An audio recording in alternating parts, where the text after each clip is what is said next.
Hi friends, host Eric here, host talking to Finnish people.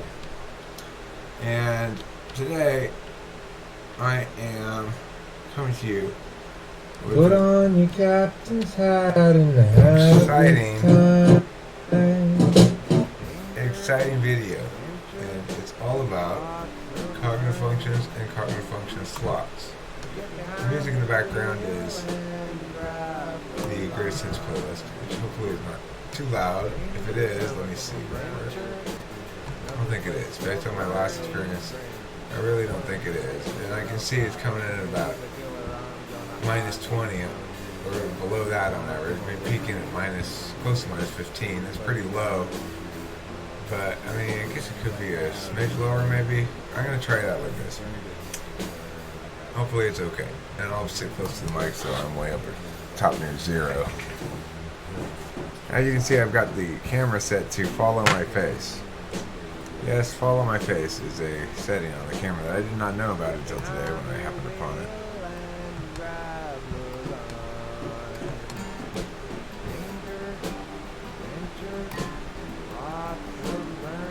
Okay, so functions. I just want to go through this quickly. These are different ways we can talk about cognitive functions and how they behave in different contexts and different frames of reference, basically. So functions. SE is obviously change is the value there. The first we're going to go across is what I mean by obviously. So I'm not going to go down. I'm going to go across. SE, the value is change. Extroverted intuition, the value is novelty. Introverted sensing, familiarity. Introverted intuition, truth. Introverted thinking, validity. Introverted feeling, authenticity. Extroverted thinking, efficiency. Extroverted feeling, grace. The time in which the way that these functions deal with time is different in each capacity. So SE sees time as now, NE sees time as later, SI before, NI forever, TI it's irrelevant because it's conditional, FI is felt, time is spent feeling things, carrying weight, TE time is used, and FE time is relative, which means it's it's a matter of how many social acts have occurred, not how long they've taken, although it can be a relevant factor. Okay, noun, synonym. So these are synonyms for, if we're going to have a noun for the function that was synonymous with function. SE, follow through, any improvisation. SI, experience one, meaning experience, like he's an experienced woodsman. He's done this many times before. NI, insight. TI, accuracy. FI, pain, pleasure. TE, know-how. FE, accommodation. If you're thinking about as actions, SE is do, NE is create, SI is recall, NI is know, TI is deliberate. That's the verb, not deliberate. The adjective. FI is to feel, TE is to regulate, FE is to network. If we're going to limit it just to the physical field, SE is to cause, NE is to invent, SI is to self-care, NI ready to ready yourself to do something basically. Be waiting for the time to be right. TI is exploit. And that one you might question, but what I mean is TI in a physical environment links more strongly to FE. It's about recognizing the cues that others are giving and exploiting the FE potentialities thereof. Not in necessarily a negative, exploitative way, but just to exercise tactics or something. FI, experience too, meaning to actually experience it in the moment. TE, I put particularize, which is to say to take something that's, it should really say generalize here. It's like you take something that's well, actually, it's both. It's particularize, generalize. It's like, here's my situation. I've got a broken lock. But it's not just any broken lock. It's this broken lock. I need to take it down to the particular, what I need to do with this situation for this particular problem, with this particular outcome. And then I need to take that and interface it back with the general. Well, this sort of screw that exists in the world, quarter inch by this long, should be the right screw for this because of these particulars. So it's a particularist, generalist kind of combo thing. FE is attend, meaning attending to people's needs or attending to their expectations and stuff like that. On the metaphysical field, SE is to execute. an idea. NE is to ideate. SI is to keep track of. NI is to distill down into a singular path. TI is to parse. FI is to anticipate.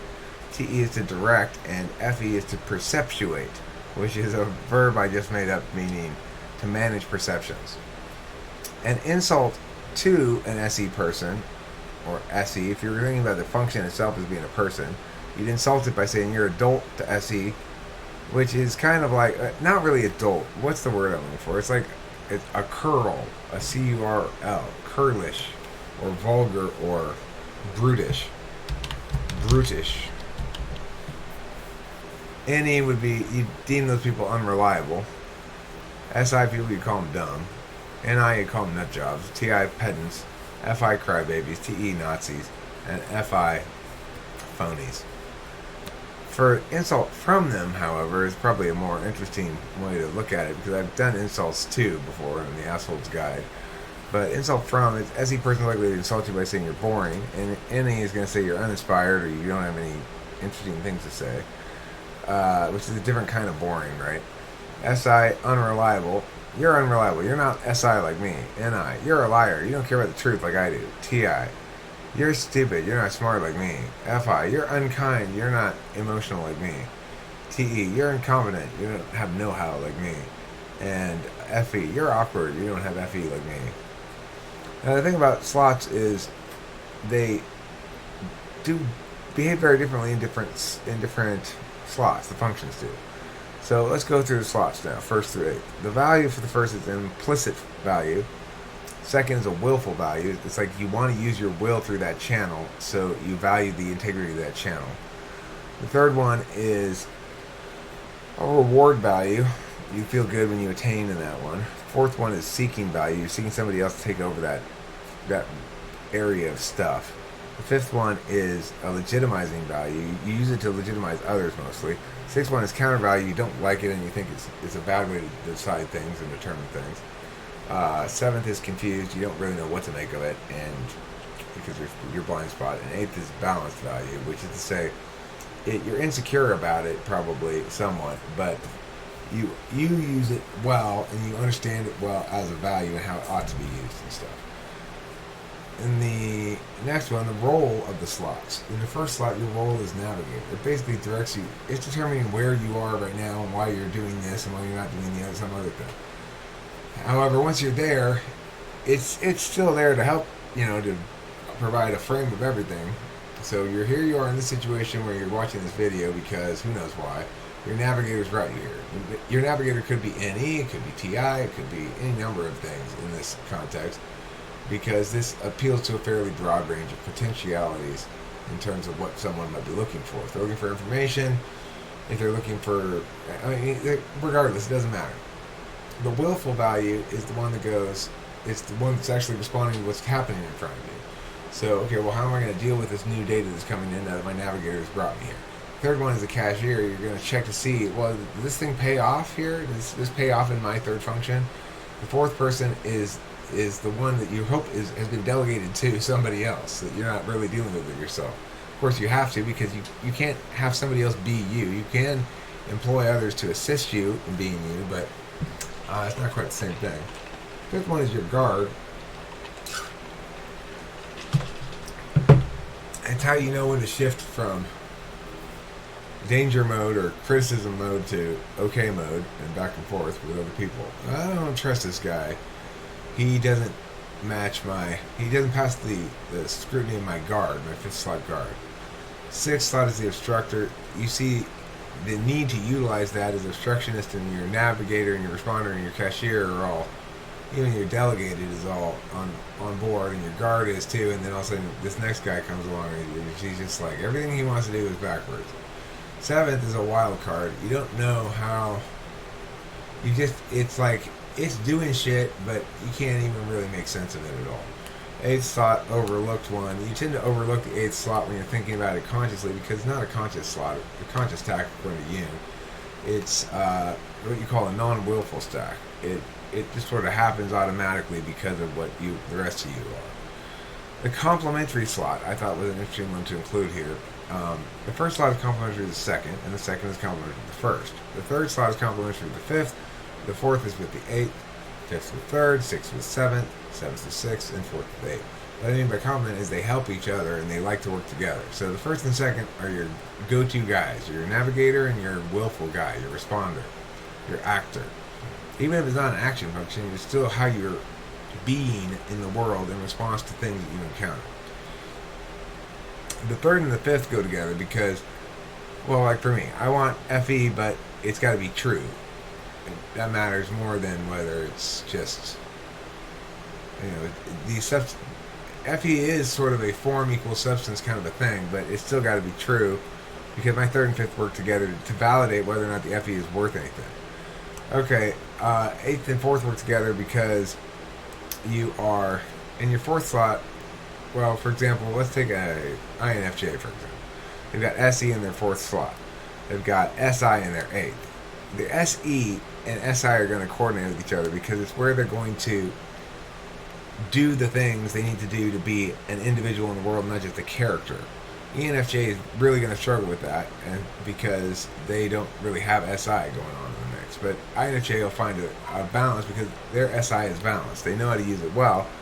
And what they hope is that somebody else will help them take action to their own particularist well-being and advantage. The contrary ones. Let's look at the contrary ones. The first is contrary to the sixth. The seventh is contrary to the second. We know this in part because of the way the mechanics work. My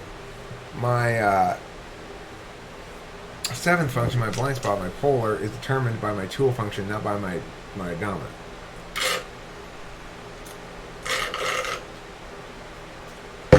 And yes, my dominant also doesn't determine my sixth, so does my tool function in some regard. But the tool function is not in contradiction with the sixth function, it's the dominant. Because the dominant is teaming up so much with 1 and 2, 6, which can normally team up with its introverted or extroverted counterpart just fine, doesn't do so in this configuration. So first contradicts 6, second contradicts 7, third contradicts 8. In my case, typically if I'm doing 8 stuff, I might be sacrificing some FE, and if I'm doing FE stuff, I might be not doing SE.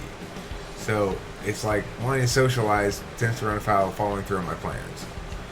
Fourth slot and fifth slot are contrary because they're the same kind of function, but in the opposite realm, either particularist or universalist. In other words, one of them's in the physical plane, one's in the metaphysical plane. And they will run afoul of each other because one is seeking to be delegated to somebody else, the other one's seeking to be is your legitimizer or your guard, and what you need somebody else to help you with, and what you need to do for yourself, really, your fourth function, is often in contrast with, or contradiction with, what you need to do for your character, so to speak. Anyway, I'm shifting back and forth between examples for ENTP, and it's confusing at this point. 6 and 1 contradicts, as I said, 2 and 7, and 3 and 8. Okay, so I also put as the last thing here this interesting pattern that you see. You'll note that I call FE and TE your interface functions, and I call FI and TI your judging functions, NE and SE action functions, and SI and NI knowledge functions. Now, this is not normally how functions are categorized. You'll normally see categorized together like FI and FE because they're both feeling functions, or FI and TE because they're on the same axis. But I'm saying let's talk about FI and TI as the same kind of functions, even though they never go together really because they're never on the same side of the stack. But the reason they're both judging functions is because that's what they do. They allow you to make judgment about the value of something, and you do it according to either a particularist or universalist metric. And the reason interface functions are interface functions is because they, unlike the other functions, do all three things that a function can do. A function can put, get, or receive information. Interface functions, FE and TE, do all three. Knowledge functions are receivers. Action functions are putters. And judging functions are getters. Interface functions are all three. So the actors go action, judging, interface, knowledge, knowledge, interface, judging, action, in terms of the slot order. And you can see the pattern there. If we know if we consider the functions as I'm calling them, instead of normal organizational terms, then the pattern becomes pretty clear. Knowledge, interface, judging, action, action, judging, interface, knowledge. It goes and back up. Judging, action, knowledge, interface, interface, knowledge, action, judging. And interface, knowledge, action, judging, judging, action, knowledge, interface. So the thing about this is, like, let's say you're an INFP. Well, you're a judger. So you go judging, action, that's FINE, knowledge, SI, interface, TE. Then on the back side, you go interface again, FE on the fifth slot, knowledge again, I mean not knowledge again, but knowledge, which is the opposite of action. So in that case it's SI, no wait, oh NI, sorry. In the seventh you go action again, like you did in the second, except now it's the other one, it's physical action, SE. And in the eighth, judging, as you do in the first, except it's the other judging, it's the TI. So that's for like an INFP. For somebody like Kim, who's a knower in ISFJ, she goes SI, that's knowledge, FE, interface, TI, judging, and then NE, action, then SE in the fifth, action again, then FI in the sixth, judging, and TE in the seventh, interface, and NI in the eighth, knowledge. So you can look at these charts if you'd like and consider the reality that when we talk about functions, we talk about them in lots of different frames, and hopefully this covers some of those frames and helps us to understand mechanics a little bit better. Yada yada yada. Other FE shit that I should do. If you have any questions, I would love to answer questions. I like to answer questions in a video. Please leave them in the comments. I'd appreciate it very much. Any questions you have. If you wish to dispute anything here or say this is a better word or something, suggestions, I'd like to hear those as well. If you just want to say, well, where did you come up with this shit, Eric? You're just making this shit up, then I don't really want to have that fight again. So, you can leave that comment anyway, though, of course, if you feel like it. And I think I'm going to go try out our brand new toilet. They came to put in a new toilet today, and I got a poop coming, so I'm going to let it out. Thanks for watching. Don't forget to eat plenty of cheese, and if you do forget to eat plenty of cheese, remember next time.